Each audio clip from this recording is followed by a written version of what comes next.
इस वीडियो में हम लोग बात करेंगे आर्टिकल 243 ZP के बारे में। और ये आर्टिकल बता रहा है हम लोगों को रिटर्न्स के बारे में कि कोऑपरेटिव सोसाइटीज़ रिटर्न्स अपना कैसे देगी गवर्नमेंट को या फिर स्टेट गवर्नमेंट को, या स्टेट गवर्नमेंट के द्वारा कोई भी अथॉरिटी जिसको ये जिम्मेदारी सौंपा गया हो कि वो कोऑपरेटिव सोसाइटीज़ के द्वारा रिटर्न्स को ले। अब रिटर्न्स का मतलब यहाँ पर क्या हुआ कि जब कोई भी काम हो गया, फॉर एग्जांपल 6 महीने का लेन देन, उसका क्या क्या बही खाता है, उसका क्या क्या आपका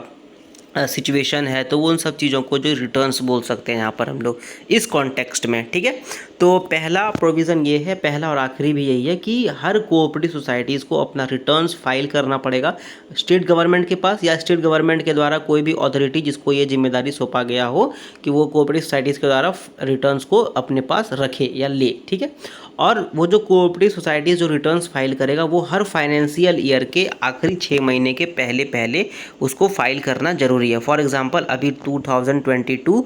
से 2023 का अगर हम लोग बात करें तो मान लेते हैं कि जुलाई से लेकर के दिसंबर उसका लास्ट 6 मंथ है, तो जुलाई से 6 दिसंबर के अंदर अंदर उसको अपना रिटर्न्स जो है वो गवर्नमेंट को फाइल करना होगा, या गवर्नमेंट के द्वारा कोई भी अथॉरिटी जिसको ये जिम्मेदारी सौंपा गया हो उसके पास वो फाइल करना होगा। किन किन चीज़ों पर फाइल करना है? सबसे पहले जो उनका एक्टिविटीज़ है, मतलब वो जो कहाँ खर्चा किए या फिर वो क्या क्या काम कर रहे हैं, उसका पूरा का पूरा रिपोर्ट देना होगा। उसके बाद जो उनका अकाउंट्स है, मतलब कि कितना पैसा उनके पास आया, कितना पैसा वो खर्चा किए, कहाँ कहाँ से पैसा आ रहा है, इन सब चीज़ों का जो ऑडिटर के द्वारा जो ऑडिट किया गया है उसका पूरा पूरा स्टेटमेंट देना होगा रिटर्न्स में।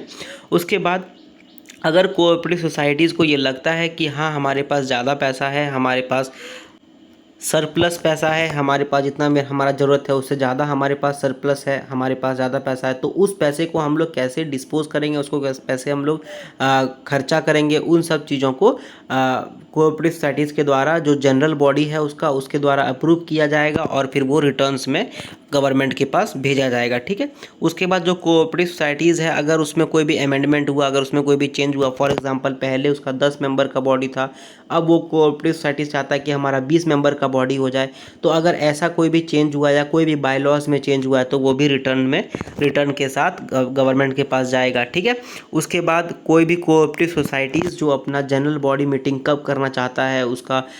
जो उसका इलेक्शंस है वो कब होगा, किस दिन होगा, वो सब चीज़ें भी रिटर्न्स में लिखा जाएगा, या फिर उसको अच्छे से रिटर्न्स के साथ उसको स्टेट गवर्नमेंट के पास भेजा जाएगा। उसके बाद और भी ऐसा कोई इन्फॉर्मेशन जो कि स्टेट एक्ट के द्वारा रजिस्ट्रार के, जो कोऑपरेटिव सोसाइटीज़ का जो रजिस्ट्रार है उसके द्वारा मांगा जाएगा, तो रजिस्ट्रार को वो देना पड़ेगा, और ये सब सिचुएशन स्टेट एक्ट में लिखा होना चाहिए। ठीक है, तो आर्टिकल 243 ZP मोटा मोटी यही बता रहा था कि रिटर्न्स कैसे फाइल किया जाएगा कोऑपरेटिव सोसाइटीज़ के द्वारा, किसके पास फाइल किया जाएगा, और उसमें क्या क्या होगा, क्या क्या इंग्रेडिएंट्स उसमें होगा। ठीक है, सो इस आर्टिकल में बस इतना ही, एंड इस वीडियो में भी बस इतना ही। एंड अगर आपको ये वीडियो अच्छा लगा तो आप इसको लाइक कर सकते हो, दोस्तों के साथ शेयर कर सकते हो, कुछ भी पूछना है बताना है तो कमेंट कर सकते हो,